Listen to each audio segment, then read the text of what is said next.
पाकिस्तान जो ईरान और अमेरिका के माबैन सालसी करवाने की कोशिश कर रहा है वो सिलसिला जारी है, टूटा नहीं है। थोड़ी सी मिक्स किस्म की इतलात आती हैं, लेकिन इस वक्त पाकिस्तान का रोल यह है कि पाकिस्तान ईरान से भी बात करे, पाकिस्तान अमेरिका से भी बात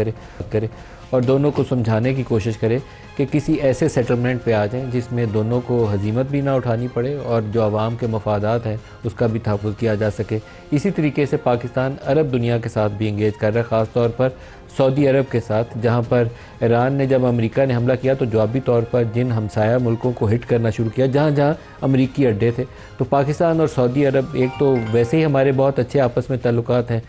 एक एहतराम वाला मामला है। मक्का और मदीना के हमारे दिलों में जो हैसियत है वो किसी शक्को शुबे से बालातर है, लेकिन दूसरी तरफ हम उनसे एक डिफेंस पैक्ट भी कर चुके हैं। तो सऊदी अरब को भी इंगेज करके समझाना बहुत ज़रूरी था कि रिटेलिएशन ना करे। सऊदी अरब के पास अच्छी खासी मिलिट्री पावर मौजूद है और वो जवाब देना चाहते तो दे सकते हैं, लेकिन वो रिस्ट्रेंट का मुजाहरा कर रहे हैं, जो बहुत ही अच्छी बात है। अमेरिका ने 15 मुतालबात किए हैं जो पाकिस्तान के ज़रिए ईरान तक पहुँचा दिए गए हैं। ईरान ने जवाबी तौर पर 5 मुतालबात किए हैं जो पाकिस्तान के ज़रिए वाशिंगटन तक पहुँचा दिए गए हैं। अब ये मैक्सिमम पोजीशन है, दोनों ने ले लिए, यहाँ से मांगना शुरू किया। अब इंगेज करेंगे तो आहिस्ता आहिस्ता आहिस्ता कोई मिडल ग्राउंड आ जाएगी जहाँ रास्ता निकल आएगा। ईरानियों को शुबा यह है कि अमेरिकी साथ ही साथ बिल्डअप कर रहे हैं अपनी वो 82nd जो एयरबॉर्न डिवीज़न है उसको भी ले आए हैं, मेरीन्स को भी ला रहे हैं, तो ये खार्ग आइलैंड उसके ऊपर कब्ज़ा कर सकते हैं या उसके जो एडजॉइनिंग दूसरी छोटी आइलैंड्स है उसके ऊपर कब्ज़ा कर सकते हैं, ताकि स्टेट ऑफ हॉर्मुज़ के ऊपर जो ईरान ने इस वक्त कंट्रोल किया हुआ है उसको वहाँ से हटा सकें। ये उनका शुबा दुरुस्त भी हो सकता है क्योंकि अमेरिका आम तौर पर एक डिसेप्टिव अप्रोच ज़रूर रखता है,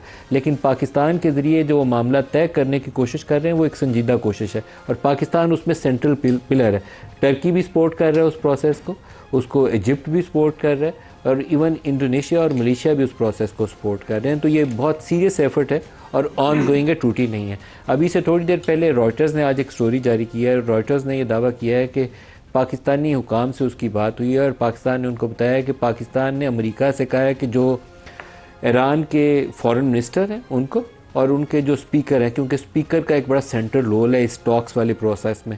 स्पीकर को कंसिडर किया जा रहा है कि वो फैसला साजी के अमल में आगे आएंगे कालीबोफ और वो इस मामले के ऊपर हावी होंगे ईरान की जानिब से। तो पाकिस्तान ने वाशिंगटन से कहा है कि कम से कम इस मौके के ऊपर इन दोनों लीडर्स को हिट ना किया जाए। तो पाकिस्तान ने वाशिंगटन को समझाया और वाशिंगटन ने इसराइल को बोला है कि आप इन दोनों रहनुमाओं को अपनी हिट लिस्ट से हटा दें। तो क्योंकि ये एक मौका पहले अगर आप याद रखें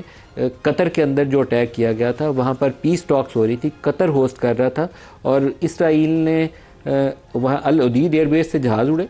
अमरीकी अड्डा जो उनके इस्तेमाल में, उन्होंने रिफ्यूल किया इसराइली जहाज़ों को और उन्होंने दोहा के अंदर जहाँ टॉक्स चल रही थी और वो लोग आके फ़लस्तीन से और हमास के लोग बैठे हुए थे उनको वहीं पे अटैक कर दिया था। तो पाकिस्तान ने होपफुली उस पेशबंदी के तौर पर अमेरिका को पहले से इंगेज किया कि हम इन लोगों से बात कर रहे हैं, तो ये ना हो कि हम बात कर रहे हैं और आपका उधर कोई हमला हो जाए तो आप इस दोनों रहनुमाओं से दूर रहें ताकि पीस प्रोसेस को आगे बढ़ाया जा सके। तो होपफुली इंशाल्लाह दुआ भी करनी चाहिए कि मामला आगे चलेंगे। इसमें फील्ड मार्शल का बड़ा कलीदी किरदार है क्योंकि अमरीकी सदर से उन्होंने इंगेज किया, ईरानी क़यादत के साथ भी वही इंगेज कर रहे हैं और दूसरी जो सेंट्रल फिगर है इस मामले में वो डिप्टी प्राइम मिनिस्टर इसहाक डार की है जो वज़राए ख़ारजा वज़ारत ख़ारजा की सतह के ऊपर इन सारे लोगों के साथ इंगेज कर रहे हैं। तो आज के प्रोग्राम में इन इशूज़ को लेकर आगे चलेंगे कि इस इलाके की आइंदा का मुस्तकबिल क्या नज़र आता है, क्या रुख इख्तियार कर सकता है, अमरीका क्या पॉलिसी लेगा,